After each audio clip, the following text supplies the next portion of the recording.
को लेकर आज धरना प्रदर्शन करने की जरूरत पड़ रही है। आप सभी को जानते हैं कि आंगनबाड़ी कर्मचारी सभा का बैनर तले ये वर्षों से चलते आया है, लेकिन रांची जिला में खासकर इस बार बहुत ही परेशानी का सामना करना पड़ रहा है। एक केंद्र सरकार मात्र 2701 तो मानदेय देती है और एक ऐसा योजना लाई है जो सेविकाओं का नाक में दम करके रखा हुआ है, जिसका नाम है FRS, फेस कैप्चर। अब फेस कैप्चर के साथ में KYC करना है। KYC करने से तमाम गांव की महिलाओं का जो डाटा है वो सारा केंद्र सरकार को जा रही है और इसे पता नहीं केंद्र सरकार को लगता है कोई कंपनी से करवा रही है कि क्या। यहाँ साइबर फ्रॉड का काम हो रहा है, बहुत सारी महिलाएं ठगी गई हैं, बहुत सारी महिलाओं का पैसा निकासी हो गया है। तो हम आज मांग करने आए हैं उपायुक्त महोदय से कि रांची जिला में इसको तत्काल प्रभाव से बंद किया जाए और पुराना सिस्टम से पोषाहार का वितरण किया जाए। कि ये आंगनबाड़ी सेविका संघ के तहत आज हम लोग धरना प्रदर्शन कर रहे हैं। तो हम सरकार से मांग करते हैं कि जिस तरह हम लोग का सेविका सहायिका से काम लिया जाता है तो वो नियमित हम लोग का मानदेय नहीं देते हैं। सरकार जो भी मानदेय देती है उस पर मैं मांग करती हूँ कि हम लोग को नियमित मानदेय दे और उसका दिन तिथि तय कर दिया जाए कि 1 तारीख से 5 तारीख हम लोग का मानदेय आ जाए। दूसरी बात है कि गैर सरकारी पंजीकृत स्कूल जो चल रही है, जिसके कारण हम लोग की आंगनबाड़ी में बच्चों की उपस्थिति बहुत कम होती है, तो वो बंद किया जाए। तीसरा मांग है हमारा का जी KYC जो कराया जा रहा है, तो KYC से ये हम लोग को परेशानी हो रही है कि ये डाटा जो है वो साइबर क्राइम के पास जा रहा है। कोई भी KYC करके जैसे हम लोग दे देते हैं तो साइबर क्राइम के पास चला जाता है। और साइबर क्राइम क्या कर रही है कि कितनी लाभुकों का पैसा को वो लोग निकालने का काम कर रहे हैं, जिससे हम लोग को गाँव में काम करने में बहुत ही कठिनाई का सामना करना पड़ रहा है। तो मैं सरकार से मांग करती हूँ, और पोषाहार की राशि जो कहीं पे 17 रुपया दिया जा रहा है, कहीं 11 रुपया जा रहा है, तो हम लोग को 11 रुपया दिया जा रहा है, तो हम लोग को ये राशि हम लोग को बहुत कम है। तो मैं मांग करती हूँ कि सामान्य राशि दे, सामान्य मानदेय दे और सामान्य पोषाहार दे। कितना का मांग कर रहे हैं? मानदेय कितना होना चाहिए? मानदेय हम लोग का 24,000 होना चाहिए, सेविका का 10,500, हम लोग का 24,000। मेरा नाम सुलेखा देवी, नगरी प्रखंड। विभाग ने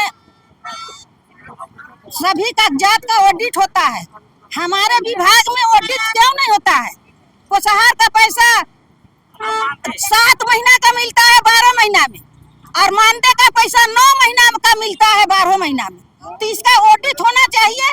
और एक मांग हम लोग का है कि आंगनबाड़ी में जितना CDPO है रांची जिला में, सबको तत्काल बदली होना चाहिए, और जितना सुपरवाइजर है सबको तत्काल जिला से बाहर बदली होना चाहिए, और जिला से बाहर वाला को लाना चाहिए।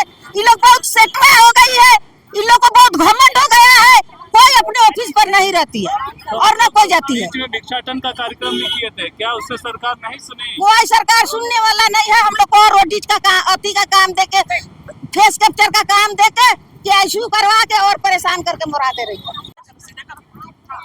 हम लोगों का अभी तक पोषाहार 1 साल से अंडा खिला रहे हैं, पर अभी तक 2 महीना का ही मिला है पोषाहार, और कब मिलता है ये भी हम लोगों को पता नहीं रहता है। मानदेय का भी कोई आता पता नहीं रहता है। 11,000 कह के 6,500 हम लोगों को दिया जाता है, कभी 5,000 आता है, और अतिरिक्त मानदेय तो आता ही नहीं है। साल में 2 महीना का, 3 महीना का। और फिर हम लोग का फेस कैप्चर के लिए भी बहुत परेशानी होती है। जरूरी नहीं कि हर लेडीज हम लोग के सेंटर आए, हम लोग घर घर जाके और फेस कैप्चर करते हैं। OTP के लिए दिक्कत होता है, तो हम लोगों के साथ बहुत सारा परेशानी है। फिर भी हम लोग अपना काम हम अच्छे से हम लोग करते हैं, लेकिन सरकार के नज़र में हम लोग मतलब क्या बोले, हम लोग कुछ बोल नहीं सकते हैं। हम लोग सेविका उनके नज़र में कुछ भी काम नहीं कर रहे हैं, और दिन रात हम लोग को मैडम भी 10 बजे 11 बजे फ़ोन करती है कि ऐसा रिपोर्ट देना है, वैसा रिपोर्ट देना है, और हम लोग देते हैं। अगर हम लोग रिपोर्ट नहीं देंगे तो सुपरवाइजर कहाँ से देगी, CDPO कहाँ से देगी? हम लोग हैं तो सुपरवाइजर है, CDPO है। अगर हम लोग मान लीजिए नहीं देते हैं तो उन लोग को कोई रिपोर्ट नहीं मिलेगा। ये बात समझना चाहिए। ये हाँ, पोषाहार राशि का घोटाला तो बंद करना ही चाहिए। हम लोग अपना राशन लेते हैं पैसा से, पर साल में 2 महीना का पैसा आता है। ऐसा क्यों हो रहा है हम लोग के साथ, बताइए। हाँ, 11 रुपये 17 रुपये, कहीं 11 रुपये कहीं 17 रुपये है। अंडा हम लोग खिलाते हैं 7 रुपये खरीद के, 15 बच्चा है, कहीं 11 बच्चा है, लेकिन हम लोग की मैडम 5 का पोषाहार भेजती है। ये हम लोग के साथ अन्याय हो रहा है। परिचय दे दीजिए अपना। हम नगरी से हैं। नाम बताओ। मेरा नाम तलत है।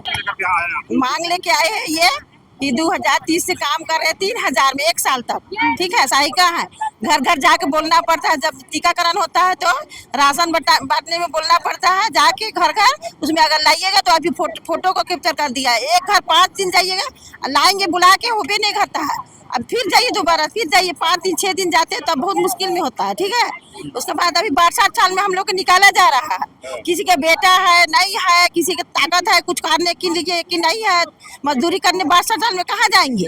इसलिए पेंशन पैसा हम लोग को लागू होना चाहिए तो होना चाहिए।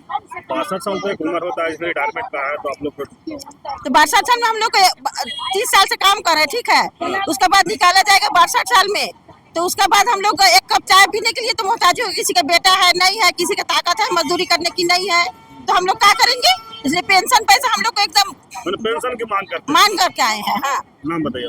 अनीशा खातून।